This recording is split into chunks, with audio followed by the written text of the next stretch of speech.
Welcome to SVGTV News for Monday, October 14, 2024. I am Rochelle Batiste with the details. St. Vincent and the Grenadines will commemorate its 45th year of independence in a special way on October 27, 2024, under the theme 45 Years of Togetherness, Prosperity and Perseverance. At a news conference today, Minister of Tourism Carlos James outlined the changes to the Independence Day activities. The minister stated that while the parade will start at 6 p.m., activities will begin 2 hours prior. And while the morning parade has been a beloved tradition, this year offers the opportunity to breathe new life into the event by transitioning the parade into a spectacular evening celebration. The proposed shift of the National Independence Parade to an evening event comes with several benefits aimed to enhance the experience for participants and the spectators alike. We intend to focus on showcasing modern creativity, multimedia displays, a more inclusive celebration where we will marry both the military aspect of the parade with our traditional cultural performances from our talented and creative Vincentians. Acknowledging that transportation in the evening may be an issue on a Sunday, the minister is encouraging public transportation to be readily available. The event will last for several hours, and according to the minister, aside from the cultural events, the evening will conclude with a spectacular fireworks display. And the first of many to come where we host this independence celebration. In the evening, among the stars, the bright lights,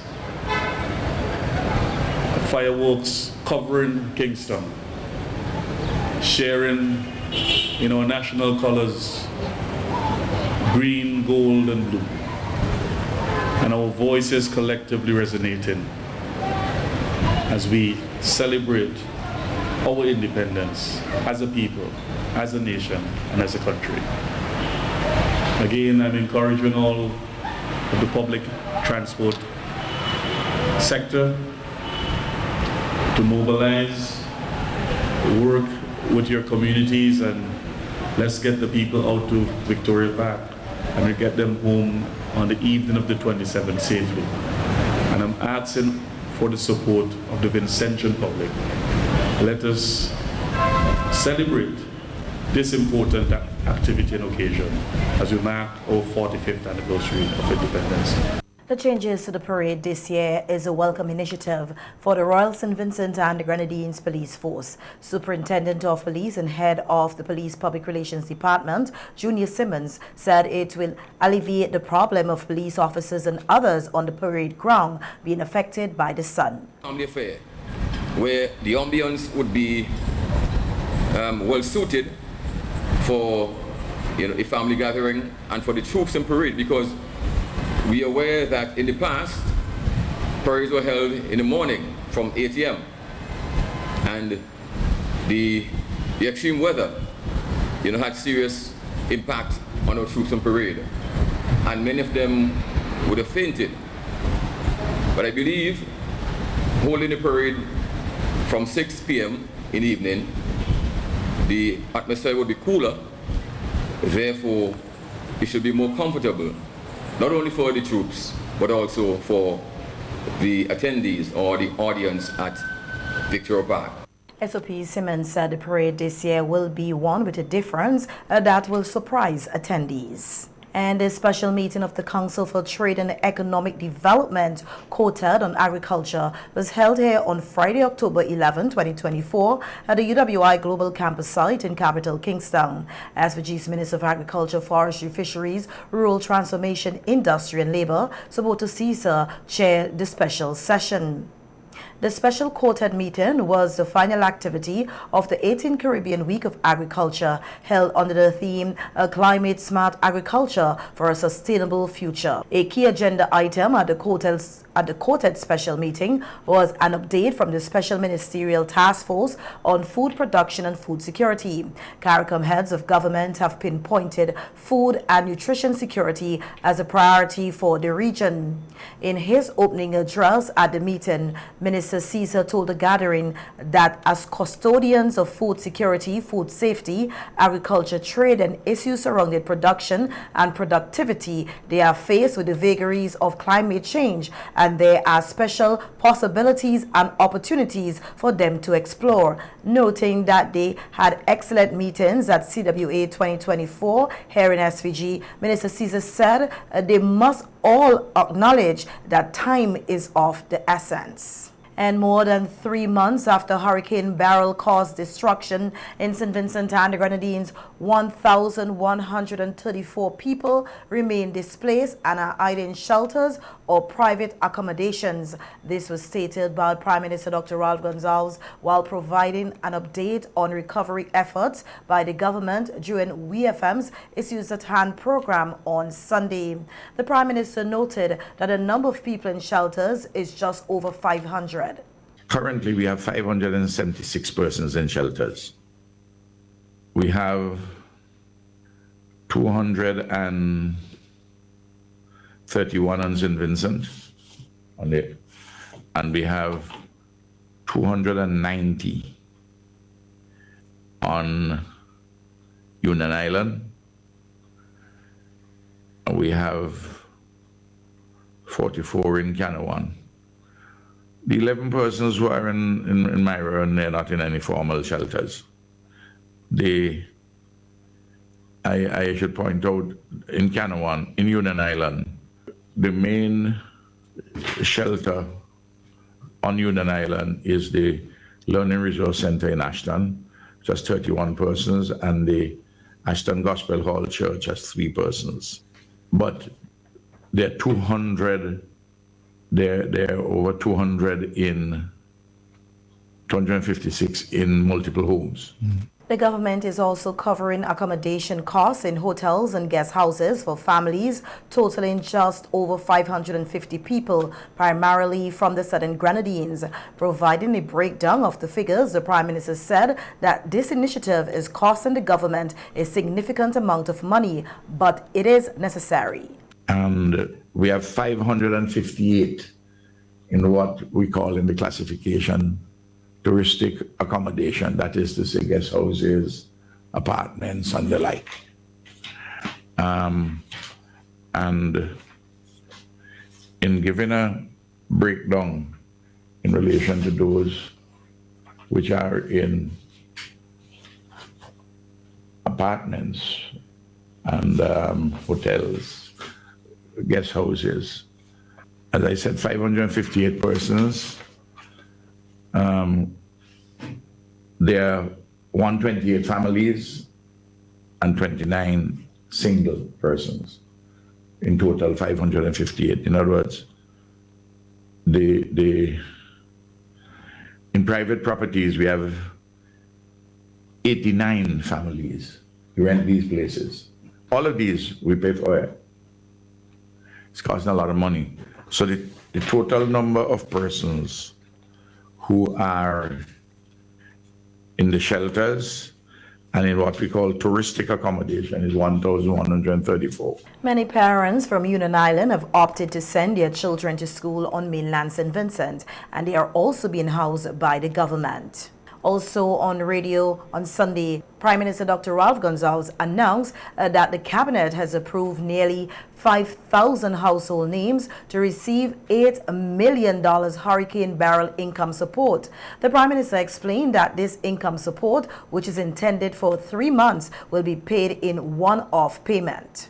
What we're now doing is to phase out the food boxes generally, and to give, as we did under during the time of volcano, to give some cash support.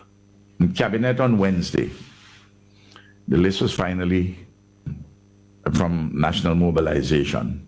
It's nearly 5,000 households, head of households. We have agreed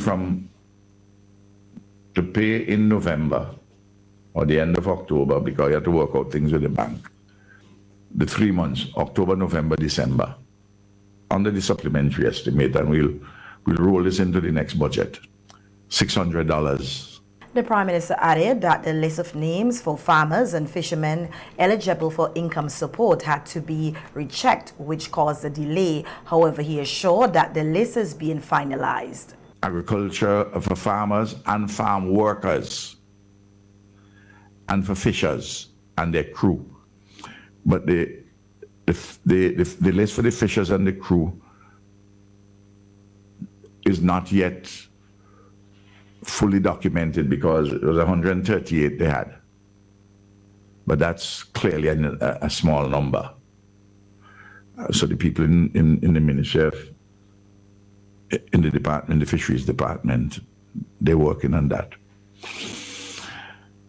But it's nearly 4,500 farmers and farm workers. They will also get that. But what the $600, the same, these are monies which will come out of the supplementary, the experience in dealing with from so for a time. So what they're doing now is to check the agricultural workers list. The production support for farmers is complete. However, the Prime Minister noted that some farmers were inadvertently left off the list, but assured that they will still receive payment. We have been farming 143 acres. But since the list was prepared, there are 15 farmers who have indicated that their names were inadvertently left out. So they're being accommodated also. They have received production support for banana and plantain farmers. In total, 2,123, farming 1,186 acres. They've received production supports of approximately $2 million, $1.6 million for plantain farmers, and $382,000 for the banana farmers.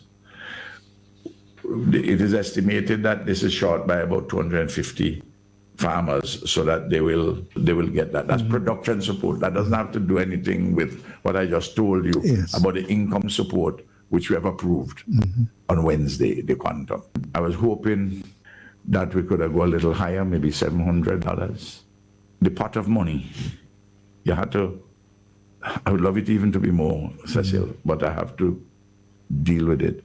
This is a small economy. The annual Pink Cap City Walk and Rally took place in capital Kingston on Friday as part of activities for Breast Cancer Awareness Month 2024. The SVG Medical Association hosted this event under the 2024 theme, "No One Should Face Breast Cancer Alone."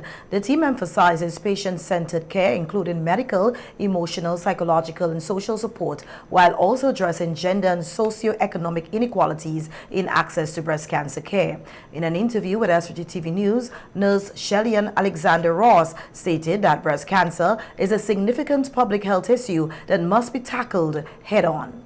That is a significant public health problem. We have a lot of persons dying, not only in St. Vincent and Grenadines from breast cancer in the Caribbean and the region. So we have noticed that it is a problem. We had like 30 persons dying last year from breast cancer. That is significant. So the awareness in terms of getting persons to understand that breast cancer is a problem. Breast cancer is best when it is early detected and treated. That is what we want. Noting that it was her first time participating in the Pink Cap City Walk and Rally, Alexander Ross said it was a rewarding experience and expressed her happiness at seeing many young people involved in the activity. My first time coming out to the parade, it was good. We had a lot of persons. I like to see the younger portion coming out, the brownies, the girls guides, the rangers, and they were all energetic, and you can feel the passion as it relates to breast cancer and breast cancer awareness. Happy that, and a lot of persons came out from the businesses to see what was going on, to take photos, to join in the rally, and to be a part of that experience. SVGTV News also caught up with other participants who shared their views on the Pink Cap City Walk and Rally. The walk is amazing, but I don't know, it was a little hot, you know. But I would do it again next year. For me, it was great, and I would do it again next year. A little hot. A lot. Yes, it was a lot hot, but it was very enjoyable and very fun, especially in our guys group and everything. And the band was really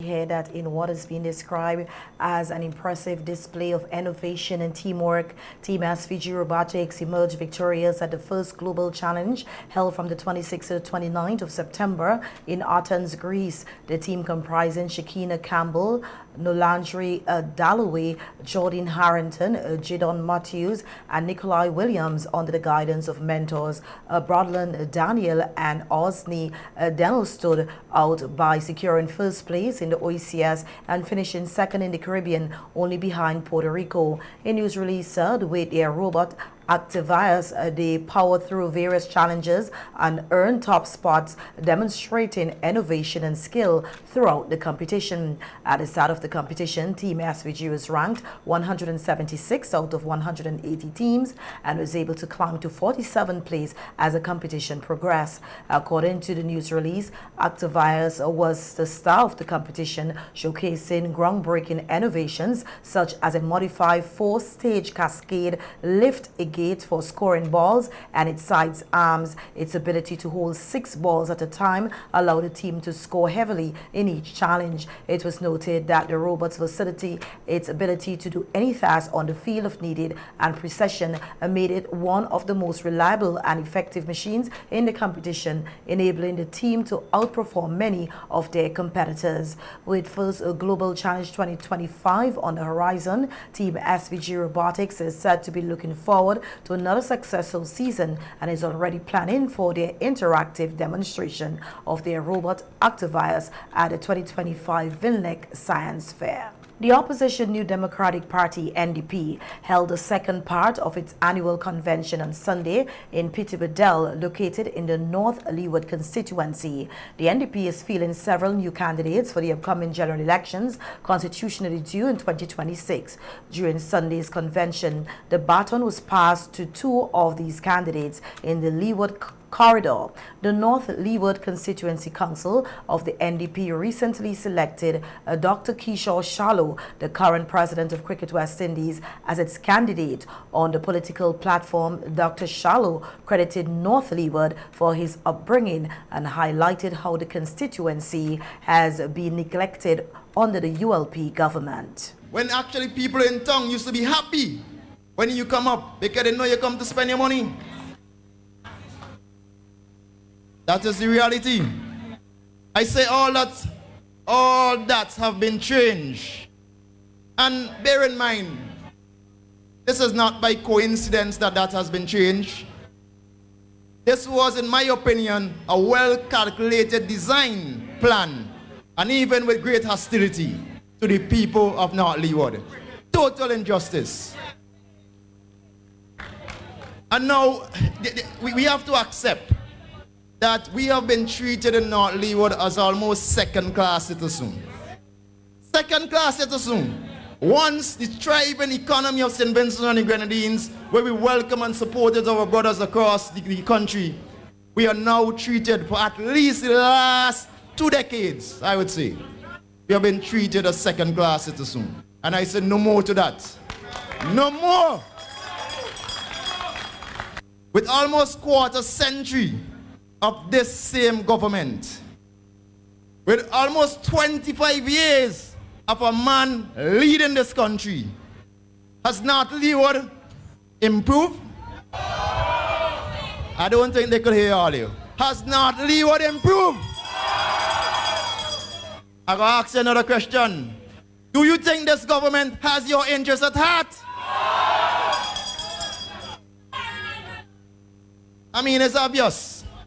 It's obvious. In fact, let me tell you all, it has been a, heart-wrenching time, right? Painful time for different people across this constituency. All across North Leeward, you go, you hear these stories.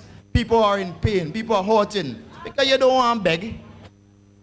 All you want are fair opportunities. But I tell you, the people are really struggling. Life is not easy, and who feels it knows.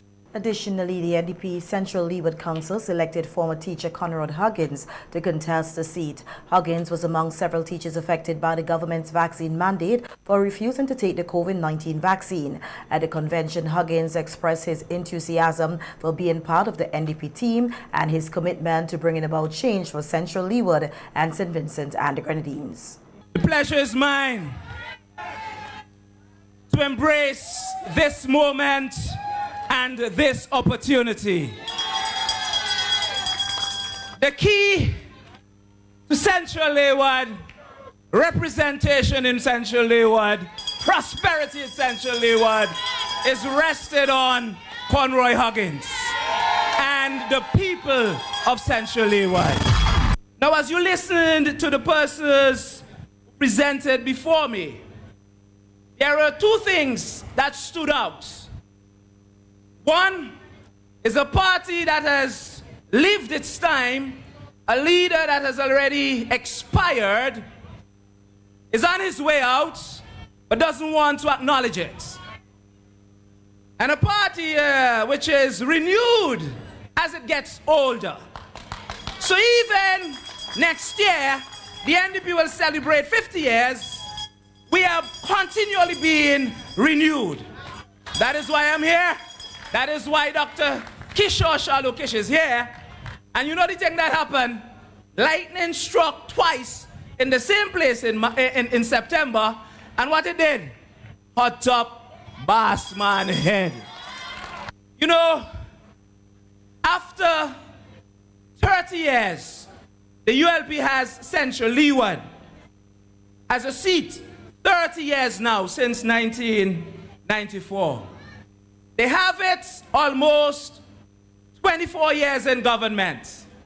And today, Central Leeward is worse off 24 years than it was 30 years ago. South Windward will also see a new candidate on the NDP ticket, Andrew John, another former teacher and former industrial relations officer of the SVG Teachers Union. John spoke about his motivation for entering the political arena. We have to stand up. We have to stand up. When I tell my children I go into politics, they don't want to hear that. But they think I'm going to sit down and see this happening here. And my children have to go overseas and leave me here. Who will look after me? Let them come home, come work. Let them walk here and build the country just as I did. They told me I was traveling with a gentleman this morning, a farmer, a true farmer. And he told me, just now, one grain of banana, 1 grain of banana will be $2. 1 grain. But we already can't get, imagine I'm living in South Windward, a farming community, and I can't get a hand of banana.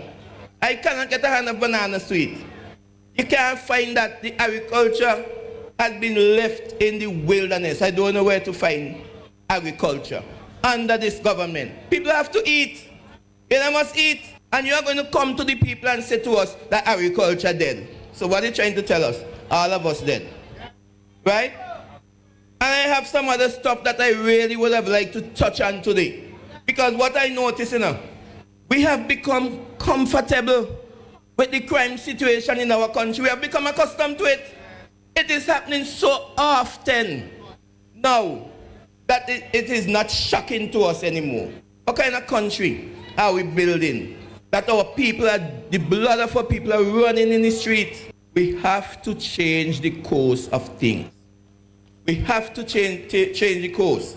So, I'm going to end by saying, I am so happy to be a part of this NDP team going forward. Give our leaders a round of applause for vision, for dedication and commitment. Dr. Friday, the man who listens to people. We don't want any more arrogant, bombastic, one-manism. We don't want any more of that. Let us work together to build our country. NDP leader Dr. Godwin Friday in his address emphasized that winning the election is their top priority and urged everyone to get on board to bring about change. are relying on us to get it done. You know that. And we will not let them down. We have a once in a generation opportunity to change this ULP government and to bring the change that our country so badly needs. But to win, and I want you to listen to me carefully, to win, it will take all of us. We must join our people's hopes together with ours in a new Democratic Party.